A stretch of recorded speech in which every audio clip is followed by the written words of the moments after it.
Trrr. I...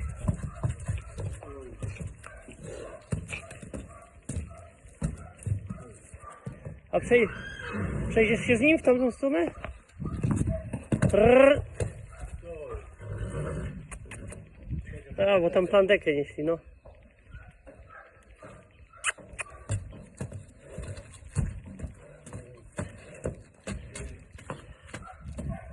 Dobra, zawracaj.